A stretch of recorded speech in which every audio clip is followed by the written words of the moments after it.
The South had better generals. Everyone knows that. Robert E. Lee outmaneuvered Union commanders 14 times in a row. Stonewall Jackson moved 17,000 men 350 miles in 35 days.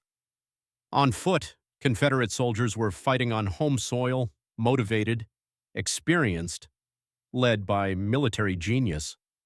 By every traditional measure of warfare, the South should have won. They didn't. And the reason has nothing to do with generals, soldiers, or even strategy. It has to do with iron rails.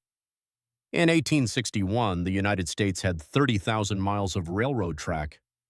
The North controlled 21,000 of them, the South had 9,000, and half of those ran in the wrong direction, connecting cotton fields to ports instead of armies to supply lines. Nobody in Richmond thought that mattered. They were wrong. The first sign came at Bull Run, July 21, 1861. Union forces had the Confederates pinned. Victory was minutes away. Then General Joseph Johnston loaded 12,000 men onto the Manassas Gap Railroad and moved them 57 miles in under 12 hours. They arrived on the battlefield mid-fight. The Union line collapsed. 2,896 Union soldiers killed, wounded, or captured in a single afternoon. The railroad hadn't just moved troops. It had changed the outcome of a battle already in progress. Washington noticed. Lincoln noticed. And the Union began to understand what it actually had. If you've never heard this story before, most people haven't, hit subscribe. We cover the history they left out of textbooks. By 1862, the U.S. military railroads was operational. It was unlike anything the world had ever seen. A government agency dedicated entirely to building, capturing, repairing, and running railroads in active war zones.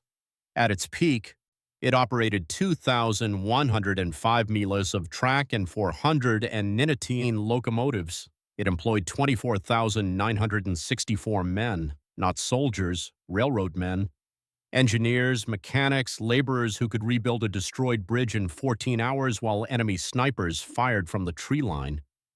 General Herman Haupt ran it. He was not a glamorous man. He was a civil engineer from Pennsylvania who cared about one thing: keeping trains moving.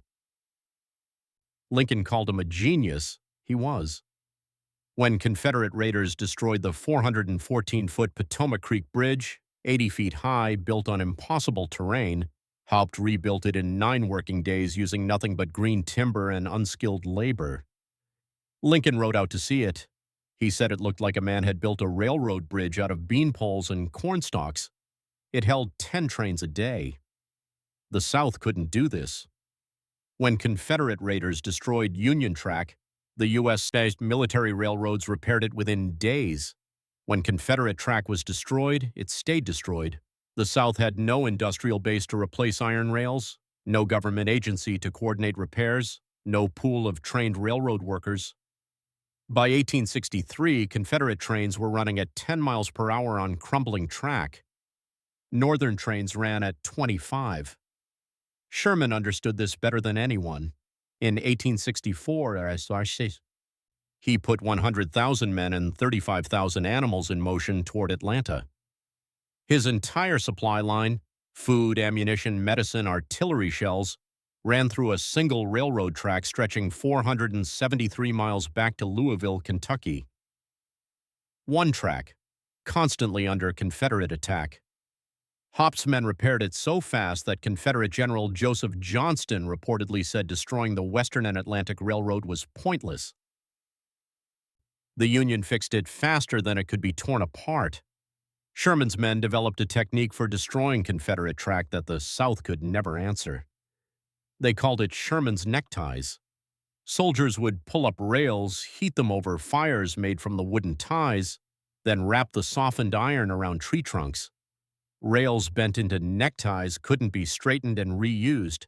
The South had no replacement iron. Each necktie was a permanent wound. If this is the first time you're watching, subscribe. Every week we go deeper into the wars, decisions, and secrets that changed America forever. By late 1864, the Confederate railroad system was dying.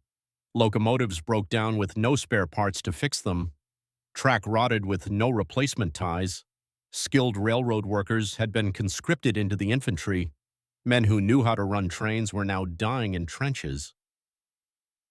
The Confederate Quartermaster General warned Jefferson Davis in January 1865 that the railroad situation was critical.